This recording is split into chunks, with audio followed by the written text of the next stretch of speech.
On March 27th, 1964, at exactly 5:36 p.m., the earth beneath Anchorage, Alaska, didn't just shake, it tore itself apart.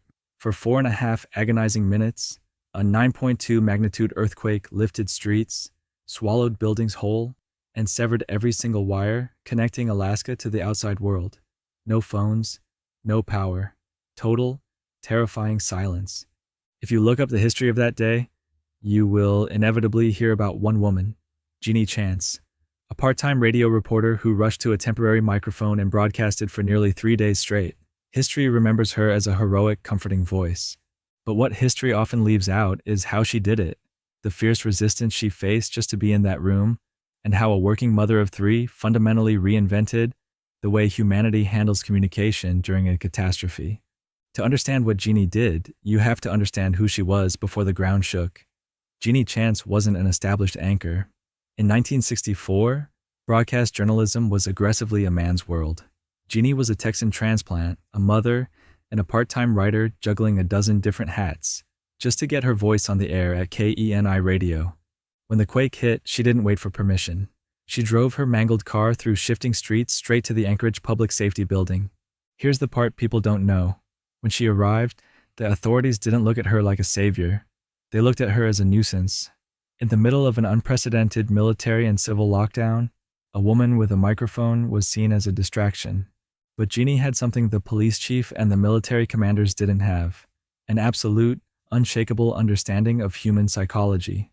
She knew that in a disaster, a lack of information breeds panic, and panic kills.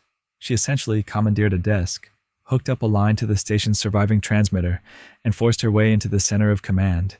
She didn't just report the news, she became the node through which all logistics flowed. Before the 1964 earthquake, disaster communication was top-down. The government tells you what to do, and you wait. Genie turned that upside down. She turned the radio into a two-way mirror. Because the phone lines were dead, she used the airwaves as a public bulletin board. But she was meticulous. She didn't just read every note handed to her, she verified them. She organized the chaos into distinct buckets of information. Listen to old tapes of her broadcasts, and you'll notice her voice never shakes. She would say things like, "To the person who left their insulin at the pharmacy, it has been moved to the hospital. Go there." Then, without breaking beat, "We need 3 plumbers at the corner of 4th and C Street immediately. Bring your own tools." She was directing heavy machinery, deploying doctors, and distributing water filtration tips, all while weaving in thousands of personal messages to reassure families that their loved ones were alive. Sociologists later studied her broadcasts. They realized Genie had instinctively invented a concept called therapeutic communication during mass trauma.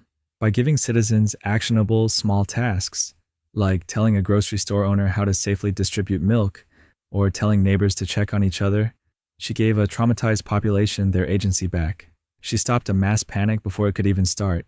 But heroism comes with a receipt. While Genie was sitting in that chilly, aftershock-ridden room, keeping Alaska calm, her own family was scattered. For the first many hours, she didn't even know if her own children had survived the collapse of their neighborhood.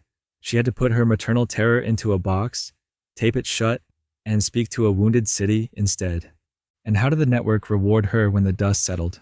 A few years later, when she asked for a raise, the station management told her flat out, "We are already paying you the absolute maximum a woman can be paid." So she quit. She started her own firm, ran for office, and eventually became an Alaska state senator, fighting for public broadcasting and women's rights until her death in 1998. Genie Chance is often romanticized as an accidental angel of the airwaves, but she wasn't an accident. She was a brilliant, calculated communicator who weaponized empathy to save a city. The next time you see a modern emergency broadcast system or a localized crisis app on your phone, know that the DNA of that technology was written by a woman in a heavy fur coat, holding a single microphone in the dark, refusing to let her community slip away. Thanks for watching. We'll see you next week.